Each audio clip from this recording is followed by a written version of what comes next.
Castel Díaz y esto es Castel Magazine in Confidence, un espacio para hablar de dos de las tres cosas que más nos gustan, fotografía y moda. Hoy estamos con Javier Bolaños Corral, es un fotógrafo extraordinario, especializado en paisaje y pues nos va a contar un poco de su trabajo. Entonces, hola Carlos, ¿cómo estás? Hola Castel, ¿cómo vas? Gracias por tu invitación. No, de nada Carlos, muchas gracias por estar acá. Bueno, vamos a empezar entonces con la primera pregunta. Quiero que nos hables un poco de ti, de tu historia como fotógrafo. Vale, Castro, pues te cuento. A ver, yo llevo 10 años en la fotografía de paisaje. Paradójicamente comencé en este campo visual justo cuando me gradué como abogado. Luego tuve la oportunidad de estudiar fotografía en el Instituto de Fotografía de Nueva York. Posteriormente realicé un curso de especialización en fotografía de naturaleza en el Instituto de Estudios Fotográficos de Cataluña y realicé también un posgrado en fotografía documental y de fotorreportaje en el Instituto de Diseño e Imagen de Barcelona. Y bueno, nada, digamos que durante los últimos 8 años he tenido la oportunidad de estar viviendo con otras culturas, en otros países, y creo que esto ha sido bastante enriquecedor para, mi proceso de formación visual. He tenido la oportunidad de aprender de grandes maestros, grandes colegas, ver otra visión de lo que es la fotografía y bueno, nada, pues llevo en el país desde hace 1 año y medio. Estoy en Colombia y estoy realizando un par de proyectos de fotografía de paisaje, unos workshops de fotografía, unas travesías. Justamente tenía una preparada para el mes de octubre, pero bueno, con todo lo que está pasando, pues naturalmente me vi obligado a postergarla para el próximo año. Y estoy también trabajando, creando un curso de fotografía online, de fotografía de paisaje, un curso, una especialización un poco más profunda, que espero tener lista por ahí en unos 6-7 meses y bueno, nada, ya les estaré comentando en su momento. Bueno Carlos, veo que tienes muchos proyectos nuevos, muchos proyectos interesantes, de los cuales seguramente muchas personas van a estar interesados. Bueno, vamos a continuar entonces. Quería preguntarte ¿qué te llevó a la fotografía de paisaje? ¿Por qué elegiste justamente esa especialidad? Bueno, Castel, yo creo que la verdad es una mezcla de varias cosas, ¿no? Digamos que naturalmente desde muy pequeño me ha gustado la fotografía, pero específicamente siempre me ha llamado mucho la atención, me ha encantado la naturaleza, los viajes, vivir nuevas experiencias, conocer nuevas culturas. En lo personal me encantan los deportes de montaña, salir a hacer trekking, entonces como que todo esto se ha unido y yo creo que fue como una mezcla de todo esto lo que me llevó pues por la fotografía de paisaje, ¿no? Bien, muy interesante, sobre todo porque pues digamos que la gente que yo he conocido que le apasiona la fotografía de paisaje pues son personas que realmente les encantan que todo es el viaje, ¿no?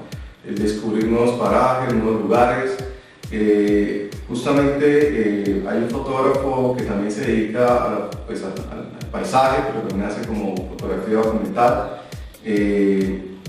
que pues justamente hablaba mucho sobre este tema. Ahorita les comentaré el nombre.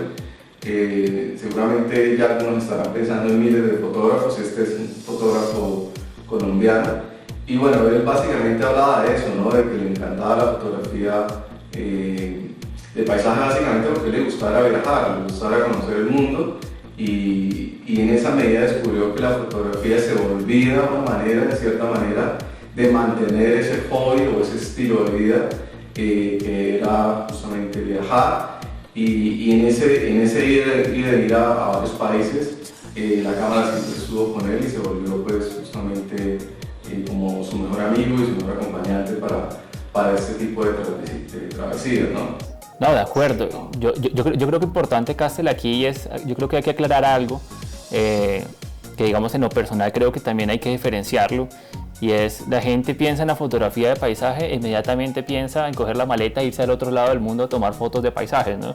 Y aquí te cuento una anécdota, quizás un poco personal.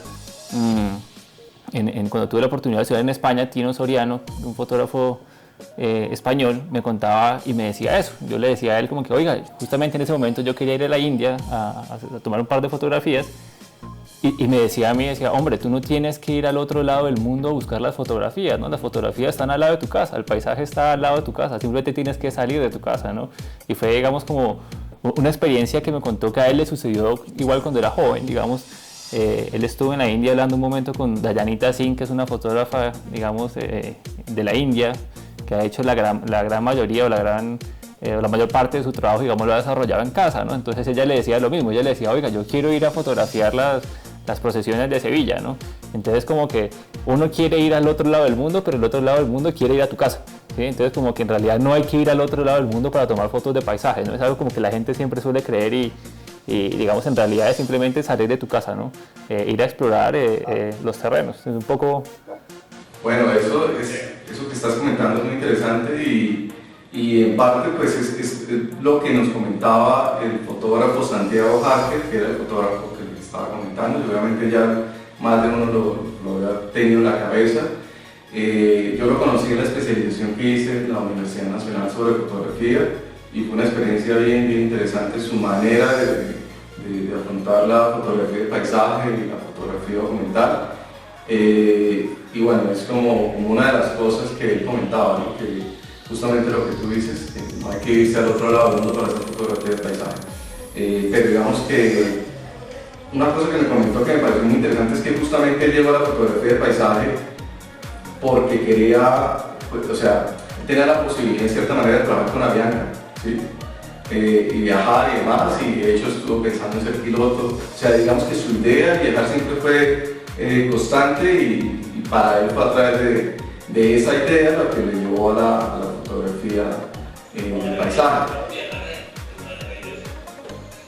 En tu caso es muy interesante porque pues yo sé que tú tienes también otra profesión, ¿sí?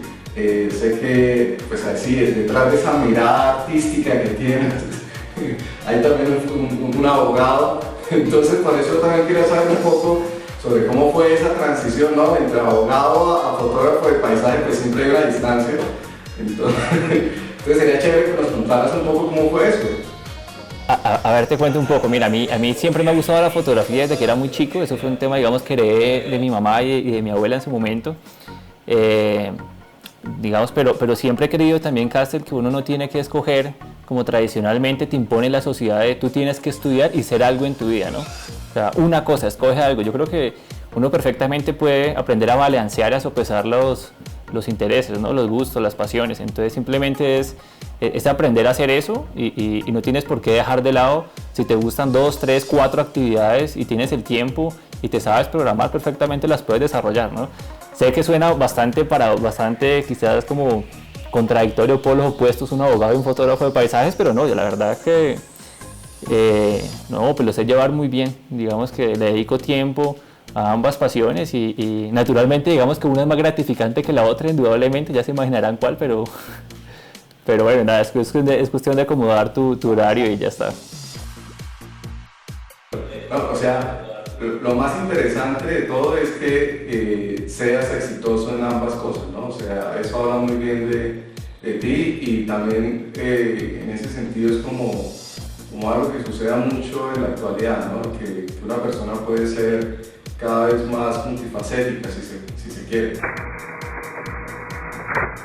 Carlos, ahora cuéntame cuáles consideras tú son los componentes visuales que conforman tu estilo fotográfico. Esa es una buena pregunta, Castel. Yo creo que mis fotografías se caracterizan por el uso, digamos, de los elementos básicos del diseño, ¿sí? Yo suelo recurrir mucho a utilizar lo que son las líneas, el punto, juego mucho con las texturas, el color.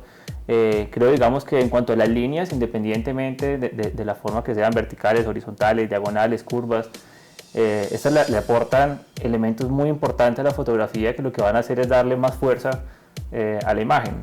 El punto creo que es un elemento absolutamente esencial y no hago aquí una referencia explícita a la forma, ¿no? No es que nos imaginemos un punto como tal, sino digamos el elemento principal, el sujeto, el objeto principal de la escena sobre el cual digamos va a recaer o es el principal elemento, digamos, en la composición. También, digamos, juego mucho con las texturas, sobre todo, digamos, cuando estoy haciendo fotografías de paisaje de larga exposición, por ejemplo, no sé, con un elemento como el agua, ¿sí? Por lo general busco que haya contraste entre superficies, entonces, digamos, entre la superficie, digamos, un poco sedosa del agua, pero a su vez busco, digamos, que exista por ejemplo, no sé, alrededor las rocas, ¿sí? Entonces digamos hay un contraste de texturas que puede ser muy interesante. Y también juego mucho con el color, digamos por lo general busco que los colores en la imagen pues digamos tengan un equilibrio, ¿sí? Me gusta jugar mucho por ejemplo con unos tonos cálidos versus unos tonos fríos, creo que es una herramienta que a nivel visual suele dar muy buenos resultados, ¿no?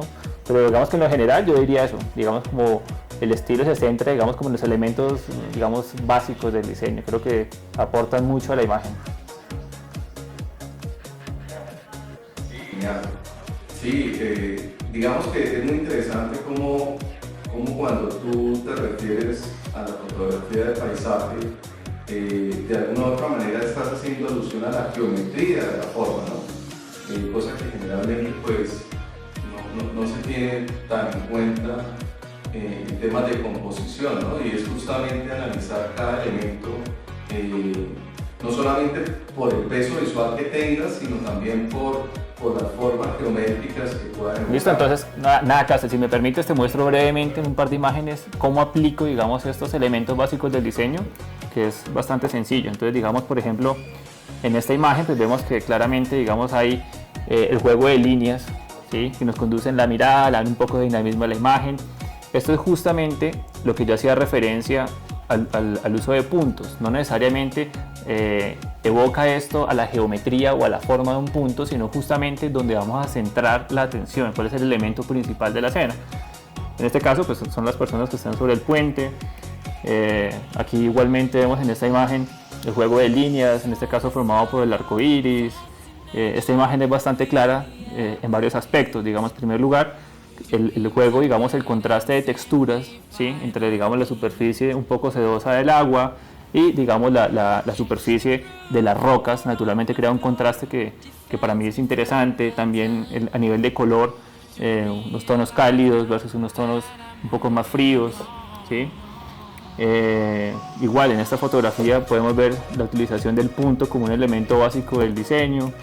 Digamos en esta es bastante claro el uso de las líneas, ¿no? Digamos una línea vertical que le da bastante fuerza, le da dirección, le da profundidad a la imagen, da una sensación de distancia. Entonces por lo general yo creo que es eso, Castel, es el uso de unos elementos básicos del diseño que te permiten a ti potencializar mucho más, darle mucho más peso, darle mucho más fuerza a tu imagen.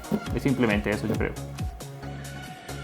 Listo, Carlos. Quería preguntarte también, pero básicamente, ¿cómo es tu proceso para tomar una foto? ¿Cuáles son esos pasos que tú sueles seguir para realizar una producción? ¿Cómo es el proceso? Básicamente yo lo dividiría en tres partes. Uno que es la preparación, otro ya es el momento de la toma y lo último que es la edición. Entonces digamos que en la preparación para mí es muy importante analizar cuatro aspectos, ¿sí? El primero es utilizar los mapas topográficos, ¿no? La gente suele pasar desapercibido este tema, pero en realidad que es muy importante, ¿no? Hay que conocer el sitio, hay que investigar el sitio, hay que lograr determinar cuál es la mejor ruta para llegar al sitio de la toma, hay que saber cuánto nos vamos a demorar, qué tan exigente es la ruta, ¿sí? Porque todo esto nos va a determinar de una u otra forma dos cosas. Uno, qué equipo vamos a necesitar, ¿sí? Y qué equipo vamos a cargar, ¿sí? Es decir, si tenemos una caminata de 9, 10, 11 horas, pues naturalmente tenemos que llevar el equipo más ligero posible, ¿sí? Y en segundo lugar nos va a determinar algo que también es muy importante y que suele pasar también desapercibido, que es nuestra ropa, qué equipo, cómo debemos ir equipados, ¿sí? En esta parte de planeación también suelo utilizar dos herramientas que son muy importantes. Una se llama Photopills. Photopills, digamos, la uso mucho es una app que tengo en el celular y la uso mucho para planificar las fotos en el sitio. Entonces, por ejemplo, no sé, hoy estoy caminando en la montaña y veo alguna escena que me parece bastante interesante, pero que quizás la luz y las situaciones y digamos las condiciones no sean las mejores. Entonces simplemente por ejemplo, tiene una herramienta muy buena que es la realidad aumentada. Entonces me permite a mí saber exactamente cuándo va a suceder la foto que yo quiero. Por ejemplo, cuándo el sol va a estar en determinada posición. Me dice por ejemplo también a qué hora va a salir el sol, a qué hora se va a ocultar, a qué hora va a ser los crepúsculos, las horas doradas, cuándo y a qué hora va a estar, no sé, la Vía Láctea en determinada posición. Entonces te permite a ti básicamente como hacer realidad la foto que tú estás planeando. Entonces te puede decir, no sé, la aplicación, oiga, Carlos, la foto que usted tiene en mente va a suceder el 5 de octubre del 2020. Entonces es una herramienta muy buena para planificar las sesiones, y la verdad es que pese a que tiene un costo, es una app que cuesta, no sé, quizás $5, el costo es bastante marginal en comparación a los beneficios que nos da, entonces la recomiendo sí o sí. Otra herramienta muy buena para planificar las sesiones, pero en este caso digamos desde casa en el ordenador, se llama The Photographer's Ephemeris. Es una aplicación que básicamente tiene la misma finalidad de Photopills. Nos permite saber, digamos, cuál va a ser la trayectoria, cuál va a ser el trayecto, digamos, del sol, de la luna, a qué horas va a salir. Pero lo que pasa es que la uso más en el ordenador. Es una app, una página web mejor, que digamos siempre consulto desde el ordenador y digamos por comodidad, y también suele ser bastante buena. Y cuarto punto en el proceso de planificación es consultar cualquier, digamos, aplicación del clima. Esto es bastante importante, digamos, saber cómo van a ser las condiciones atmosféricas en el momento, la nubosidad, la temperatura, va a llover o no va a llover. Y eso también, vuelvo e insisto, es muy importante porque nos va a determinar a nosotros qué equipo tenemos que llevar, ¿no? Es decir, imagínense ustedes, no sé, en una situación en la que estemos a, no sé, menos 5 grados, entonces sabremos que tenemos que llevar el equipo necesario para la temperatura de ese momento, ¿no? De lo contrario, ni tomaremos fotos y seguramente vamos a pasar un mal momento. Entonces es un poco, digamos, como planear todo esto y para llegar preparados el día de la toma. El segundo paso pues es justamente esto, el día, digamos, cuando ya sabemos cuándo va a ocurrir la foto, pues básicamente yo considero que aquí es importante dos cosas. Uno, hacer un checklist de tu equipo de fotografía antes de salir de casa, digamos, para no olvidar nada, no llegar a la montaña y después de 10 horas de caminata y se te olvidó, no sé, el intervalómetro, un filtro, no sé. Entonces un poco estar como más disciplinados y hacer un checklist, a mí me funciona bastante bien. Y suelo siempre llegar con anticipación al sitio. Por lo general trato de llegar 3-4 horas antes, porque pese a que tengamos planeado y tengamos planificada la sesión, pues no hay como conocer el sitio, explorar diferentes tomas, diferentes ángulos, conocer el terreno. Entonces creo que son dos cosas muy importantes. Y el tercer paso, digamos, yo diría que es un poco, digamos, como la edición, ¿no? El revelado de las imágenes. Yo en lo personal uso cámara RAW, ¿sí? Y Photoshop para temas muy puntuales, quizás subir, digamos, las altas luces, curvas, pero también, digamos, depende de esto, digamos, si la fotografía te la pide un cliente, pues muchas veces ellos van a editar directamente la imagen, ¿no? Pero yo creo que lo importante en cuanto a la edición, o en mi caso, digamos, es un tema pues absolutamente personal, y es ser muy fiel a la escena. ¿Y qué quiero decir con esto? Hoy en día, no sé, me pasa a mí que veo miles, cientos de miles de imágenes en redes sociales muy interesantes, muy impactantes a nivel visual, pero en lo personal considero que dejan de ser fotografías y se convierten en un diseño gráfico, ¿no? Ya, digamos, hay un retoque absolutamente excesivo, ¿sí? Que es lo que digo, es un tema personal, igual es un arte, igual de respetable, son unos cracks lo que hacen esto, pero digamos, creo que le faltan un poco, digamos, como la ética entre la fotografía y lo que es una imagen, ¿no? Entonces, digamos, en lo personal busco ser bastante fiel a lo que he visto, ¿no? A la escena. Y este es básicamente casi como el proceso que yo sigo para tomar una imagen y lograr el resultado final. Sí, yo creo que en ese aspecto tocas un punto que tal vez se refleja mucho también en otras disciplinas dentro de la fotografía. Una de ellas, por ejemplo, es la fotografía de moda, ¿no? Que en la actualidad hay, digamos, que un movimiento bastante grande que trata en cierta manera de mostrar a las modelos de una manera más real. En ese sentido se trata como de limitar en lo máximo que se pueda lo que es el proceso de retoque digital, ¿sí? Por ejemplo, tú lo que aplicas básicamente en tus fotos ya viene siendo el revelado digital, ¿sí? Recordemos que existen dos etapas, una que es el revelado digital, que uno lo puede hacer en un programa, ponle, no sé, o el Lightroom o cualquier otro programa que uno le guste para ese fin, o la parte ya de retoque, que ya, por ejemplo, en Photoshop, donde ya se hacen fotos como un poco más invasivas con la imagen, que no tiene nada de malo, pero pues que en cierta manera la imagen va perdiendo ese estado de frescura que también es importante, ¿no?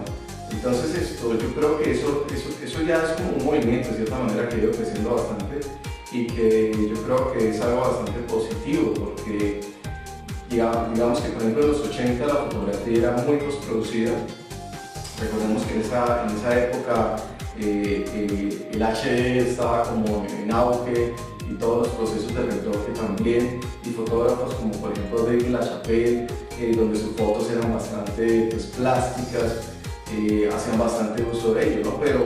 Pero digamos que esa es una etapa que yo creo que ya se ha ido superando, o sea, llegó un momento en que se hacían tantas imágenes con un montón de postproducción que yo creo que eso llegó hasta cierto momento como a saturar un poco, como a cansar un poco, y por eso hoy día lo que se está tratando de hacer es llegar otra vez como en cierta manera a la esencia de la fotografía, que es sí, lograr imágenes impactantes, imágenes bellas, pero al mismo tiempo que se vean frescas, que no se vean tan artificiales, creo yo. Sí, de acuerdo, yo creo que estoy de acuerdo contigo y creo que debemos avanzar y quizás mucho más en ese campo o hacia ese fin que tú estás diciendo, ser un poco más naturales y más fieles a lo que vemos, ¿no? En la fotografía de paisaje pasa mucho, todavía yo creo que tú te das cuenta, ves unas imágenes con, no sé, prácticamente quizás un cóndor encima de la luna llena en una montaña absolutamente alumbrada, perfectamente iluminada, con un río en la mitad y con un alce al lado, o sea, es una composición absolutamente, yo diría fuera de lo común, ¿no? Pero digamos que a nivel visual es bastante interesante, ¿no? No le resto obviamente mérito a esto, pero creo que deja de ser fotografía en cierta parte. Bueno, Carlos, obviamente ya para finalizar no nos podríamos quedar con las ganas de preguntarte cuáles serían para ti tus 3 tips para hacer una fotografía de paisaje. Entonces, yo creo que 3 tips muy importantes para fotografía de paisaje. Primero, indudablemente explorar el terreno, conocer el terreno. Yo creo que esto es absolutamente importante porque la gente suele creer que la fotografía está donde primero la vemos, ¿no?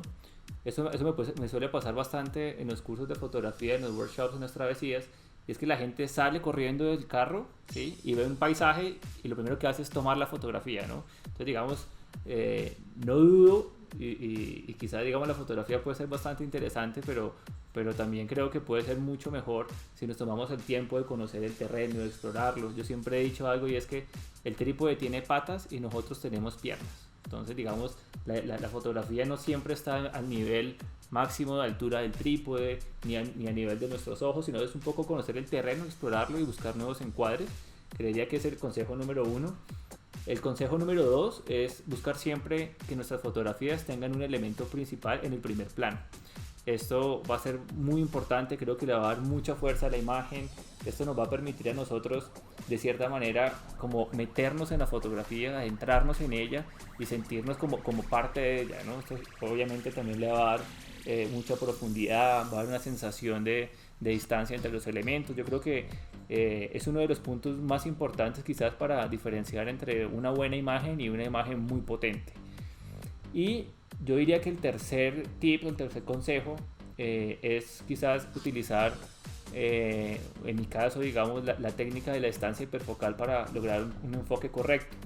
Digamos que si algo se le exige a la fotografía de paisaje es tener un enfoque perfecto. Naturalmente esto va a depender siempre de nuestras intenciones creativas, pero pues por lo general la regla es esa. Entonces yo suelo usar siempre la distancia hiperfocal. Si me permites, Castel, te puedo mostrar brevemente en qué consiste la distancia hiperfocal. La distancia hiperfocal simplemente hace referencia es aquel punto en el cual nosotros debemos enfocar para lograr que todos los elementos de la escena que están desde la mitad de la distancia hiperfocal hasta el infinito aparezcan en foco, ¿sí? O relativamente enfocados, para ser más precisos. Entonces, ¿cómo logramos esto o cómo determinamos esto? Justamente la aplicación que yo les hablaba hace un momento, que es Photopills, digamos, dentro de todas las ventajas y herramientas que tiene una calculadora de distancia hiperfocales. Entonces es muy sencillo. Aquí te lo muestro en la parte derecha. Lo que vemos simplemente es un pantallazo de la aplicación, nosotros poniendo el modelo de cámara que tenemos, y pues básicamente en esta tabla vemos la distancia focal y la apertura de diafragma. Entonces, por ejemplo, en este caso, si nosotros utilizamos una distancia focal de 11 milímetros y con una apertura de 2.8, quiere decir que la distancia hiperfocal está a 2.26 centímetros de distancia. Entonces, nosotros enfocando a un objeto que esté a esa distancia, vamos a lograr que todos los elementos que están desde la mitad, es decir, desde 1,13 m hasta el infinito, aparezcan en foco, ¿sí? Acá quiero hacer algo, aclarar un punto, y es que no tenemos que ser absolutamente estrictos con los centímetros, ¿no? Es que si son 2,26 centímetros, entonces tengamos el metro que no nos puede pasar 1 centímetro, no. Pero lo que no podemos hacer es que nos falten centímetros, es decir, es mejor que sobre, y por lo general yo siempre tomo, en este caso si son 2 metros con 26 centímetros, siempre suelo excederme unos 30, 40, 50 centímetros, pero nunca que quede por debajo. Si queda por debajo, por el contrario, la imagen estará totalmente fuera de foco. Y pues básicamente el proceso para enfocar al hiperfocal, primero pues naturalmente es componer, buscar la composición que nos interesa a nosotros, calculamos la distancia hiperfocal con la aplicación, en mi caso lo hago con Photopil, pues habrá más aplicaciones, enfoco a un objeto pues que esté de referencia a esa distancia. Yo siempre suelo enfocar en estos casos un enfoque automático, y una vez enfoque al objeto que está a esa distancia lo paso a manual, recompongo la imagen y simplemente tomo la fotografía. Entonces, Castor, esos son los 3 consejos que yo tendría. Uno, vuelvo y digo, es tener un elemento en primer plano, creo que es súper importante, explorar el terreno y enfocar a la hiperfocal. Entonces, pues muy interesantes esos consejos. Tienes un trabajo realmente muy prolijo, o sea, realmente es un nivel de fotografía de paisaje muy alto, muy diferente a lo que uno suele ver. Realmente por eso es que se nota que tienes tantos seguidores en tus redes sociales, y pues qué chévere que estés acá en Colombia, que estés haciendo proyectos, que estés haciendo cursos, charlas y demás. Y ojalá pues podamos volver a contar contigo para poder saber en qué otras cosas estás haciendo, qué otros proyectos, o bueno, no sé qué más se te ocurra. Pero bueno, realmente me parecen muy chéveres esos tips que nos has pasado, y qué chévere también conocer un poco más de lo que hay detrás de las imágenes, ¿no? Entonces, pues nada, Carlos, muchísimas gracias por haber estado. Esto fue Castor Magazine in Confidence, y nos vemos hasta el próximo. Gracias, muchas gracias a ti por la invitación, la verdad, y creo que esto es un proceso de aprendizaje continuo, ¿no?